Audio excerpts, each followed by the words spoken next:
Ravi de vous retrouver sur Radio Mayuri Campus. J'accueille Tania Armand. Bonjour.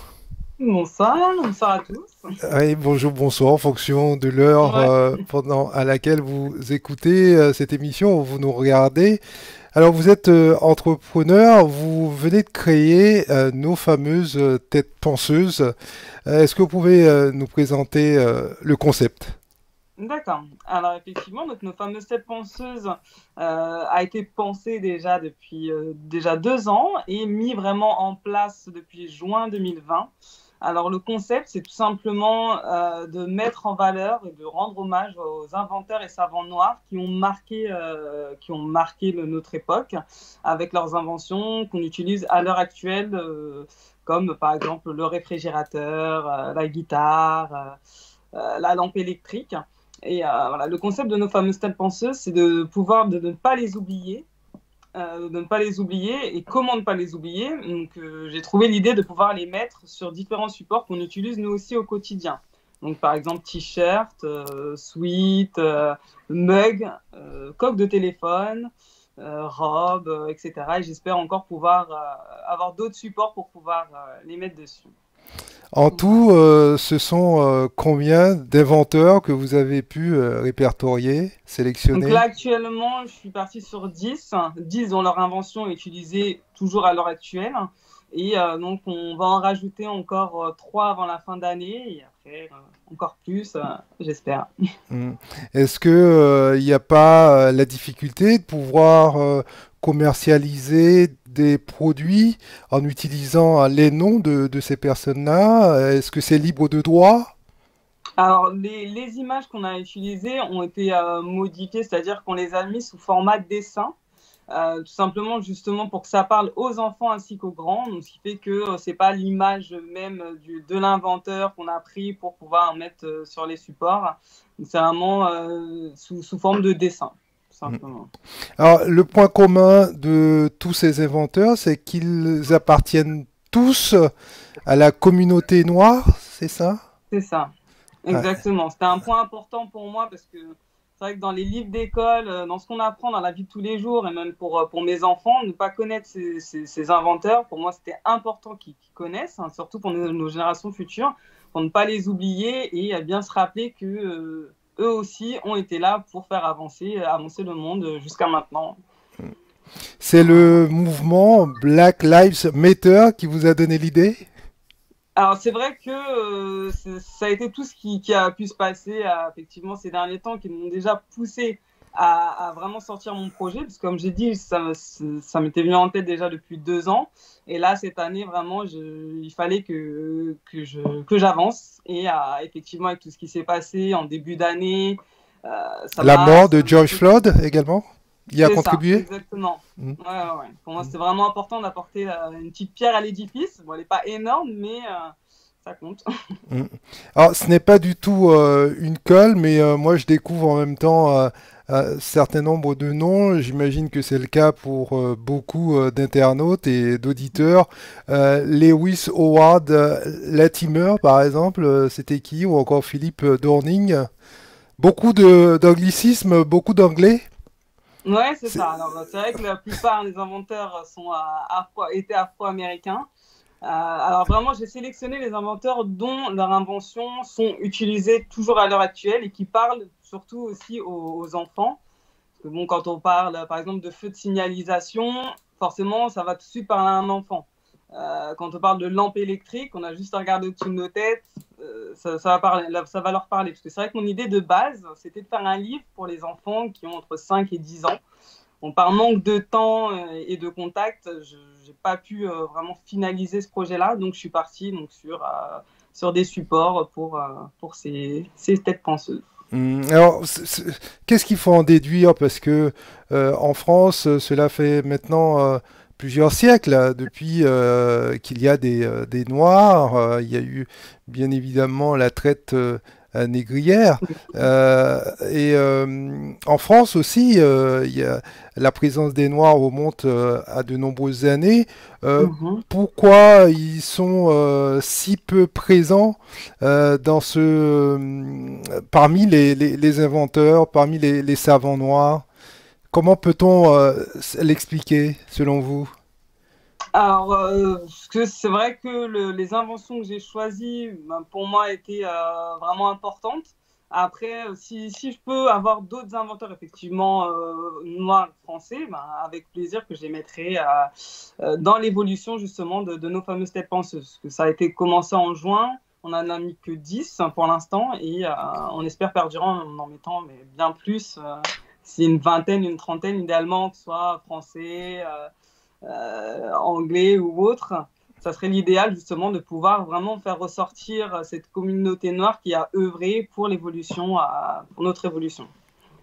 Alors, vous vous êtes inspiré d'un certain nombre de documents, de supports, notamment de cet ouvrage d'Yves Antoine, c'est ça, Les C'est ça, inventeurs et savants exactement. noirs? Exactement, c'est là-dessus que j'ai commencé, parce que en le lisant, c'est là que j'ai compris enfin, que j'ai vu déjà qu'il y avait énormément d'inventeurs que moi-même je ne connaissais pas du haut de mes 30 ans. Et c'est là que je me suis dit, mais non, c'est pas possible qu'à 30 ans, j'ai quand même été à l'école et j'ai jamais entendu parler, enfin pour la plupart, jamais entendu parler de ces hommes-là. Et, donc, et ensuite aussi, j'ai vu des documentaires sur YouTube ou à la télévision, ou par exemple sur Netflix, comme vous pouvez le voir sur mon site, un petit reportage de Kevin Hart qui, pareil, relate quelques inventeurs et savants noirs qui ont œuvré pour d'autres mondes. Mm. Donc c'est ça un petit peu qui m'a influencé et qui m'a entre guillemets révolté parce que ce sont des inventeurs que vraiment moi je connaissais pas, que même ma mère du haut de ses 60 ans ne connaissait pas. Et non, c'était vraiment important pour moi. Mm. Là, vous êtes en train de créer un nouveau business. C'est un business qu'on pourrait qualifier d'historique, de culturel, de mémoriel. C'est tout ça en même temps. C'est historique, c'est mémoriel. J'aimerais que ça reste gravé un petit peu bah, chez tout le monde. C'est pour moi un devoir de mémoire. Donc oui, c'est mémoriel, c'est culturel parce qu'on va en apprendre. Certains en apprendront des nouvelles. Et donc vraiment, oui, c'est culturel et historique aussi, j'aimerais. Alors, sur votre site internet, il y a donc toute une gamme de produits, principalement des pulls, des t-shirts. En tout, ce sont combien de références?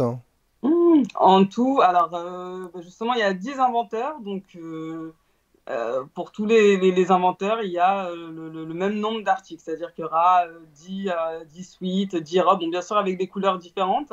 Mais oui, ils ont tous le même nombre d'articles. Donc en gros, je pense qu'il y en a près d'une centaine, je dirais. J'ai pas bien compté, mais oui, il doit en avoir au moins 90 ou 100.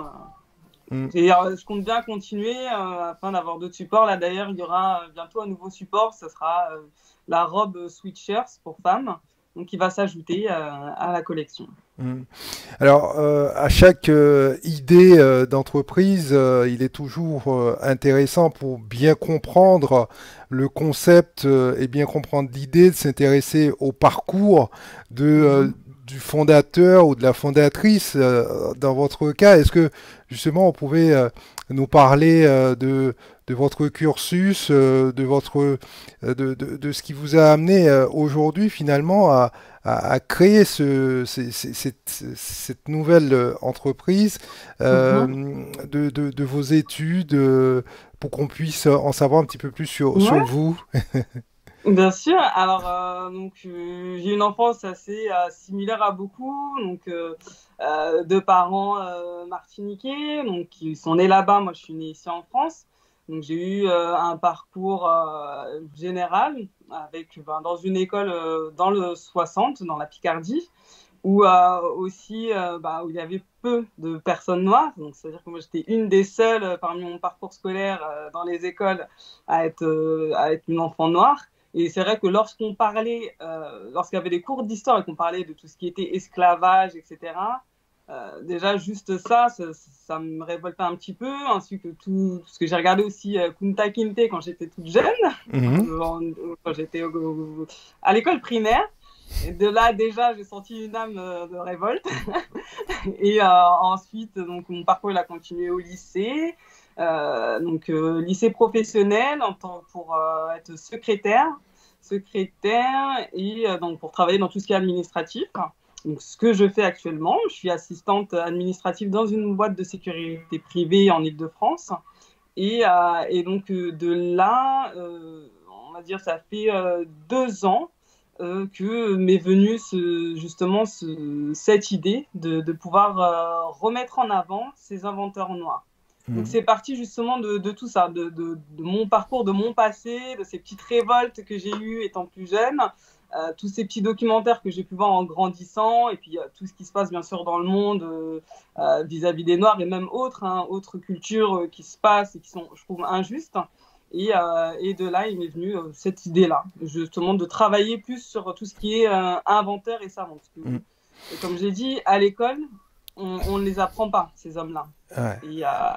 Et non, c'est pas possible. Ouais, espérons que les choses sont amenées à bouger, à changer, et que la nouvelle génération pourra faire ce travail de mémoire, de conscientisation également. Alors, cette entreprise, à quelle forme aujourd'hui? Elle a déjà elle est légalement, elle est déjà constituée ou pas encore? Oula, je vous entends plus. Alors, je demandais si légalement l'entreprise existait déjà. Oui. Donc, je l'ai déclaré là en septembre. Mais la marque a été déjà achetée. Donc, Nos Fameuses Têtes Penseuses et une marque a été déposée en juin 2020, donc à mon moment de sa création. Et vous comptez en faire votre activité principale dans combien de temps à peu près? Idéalement, dans grand max 3 ans, j'aimerais vraiment que ça devienne mon activité principale, qu'elle puisse évoluer, qu'on voit d'autres projets, que j'ai des collaborations justement avec des personnes qui sont un petit peu dans la même idée que moi, de revaloriser certaines choses et personnes aussi, qui leur tiennent à cœur vis-à-vis de notre communauté ainsi que autres. Et donc voilà, j'aimerais vraiment me concentrer là-dessus. Je pense que c'est pour ça que je suis faite et que je me bats actuellement. Donc, j'aimerais poursuivre là-dedans. Et les clients que vous ciblez, sont-ils issus du continent, au continent africain, et également font-ils partie des afro-descendants ou peut-être il y a des Chinois, des Japonais qui peuvent aussi, par curiosité, vouloir s'intéresser à cette histoire?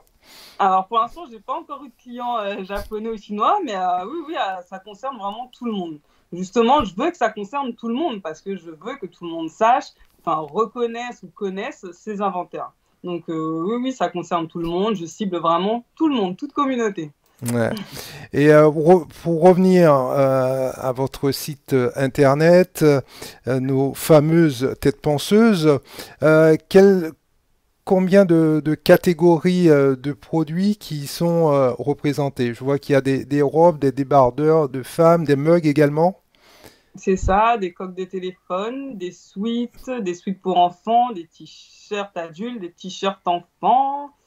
Et là, qui va arriver bientôt les robes sweatshirts donc pour l'hiver. Et après, on espère encore partir sur plein d'autres choses, des tableaux. Et puis, on va réfléchir encore à d'autres choses. Et comment peut-on se les procurer? Les achats se font en ligne? Voilà, peuvent se faire en ligne. Après, si des personnes, c'est vrai que tout le monde n'est pas à l'aise avec tout ce qui est achat en ligne. Donc, on peut directement m'en faire part et moi, je me procurerai directement l'article souhaité pour ensuite envoyer à la personne concernée. Et vous livrez où pour le moment? À l'international. À l'international. Ouais. Quelles sont vos ambitions pour les fameuses têtes penseuses? Que ce soit une marque connue pour tous et par tous, en petit comme grand, et vraiment que ce soit une référence en fait. Que vraiment quand on pense aux inventeurs tels que Lewis Howard Latimer, qu'on pense aux fameuses têtes penseuses, qu'on se dise ah mais tiens il y a cette marque-là qui a pensé à cet homme-là. Ou ainsi qu'aux autres inventeurs. Et je veux vraiment que cette marque puisse, qu'on tout de suite on sache de quoi ça parle. D'ailleurs, je vais modifier aussi le site pour qu'il puisse être en anglais, pour qu'aussi forcément les autres communautés, les autres pays puissent s'y retrouver un petit peu dedans. Donc vous êtes en passe de passer du statut de salarié à entrepreneur. La transition, comment la vivez-vous? C'est dur. C'est vrai que c'est pas évident tous les jours parce que ça demande beaucoup, beaucoup de boulot. Sachant que, effectivement, je suis salarié, entrepreneur et j'ai des enfants. Et c'est vrai que allier tout ça en même temps, c'est pas évident. Mais comme le projet, j'y crois et je le trouve vraiment très beau. Et c'est ça, en fait, qui me motive. Je me dis, il faut, il n'y a pas, il faut. Très bien. Je rappelle le site, votre site internet, les fameuses têtes penseuses, pour allier, associer en même temps l'histoire à du shopping, donner un sens à la consommation. Voilà pour conclure peut-être une bonne résolution pour cette fin d'année 2020.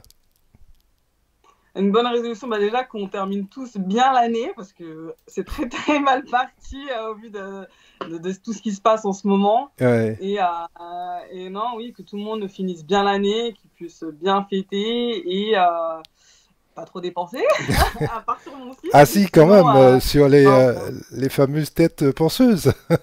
oui, bien sûr, à part sur mon site, ça serait pas mal.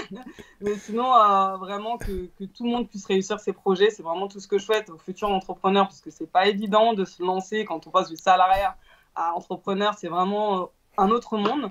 Et donc, je souhaite la réussite à tous ceux qui sont comme moi, qui essayent d'évoluer étant toute seule dans ce milieu.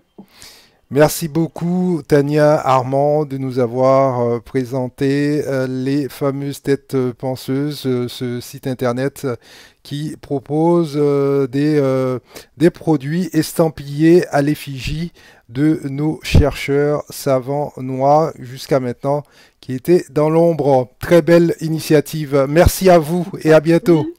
Merci beaucoup. Au Bonne soirée revoir. à tous. Au revoir.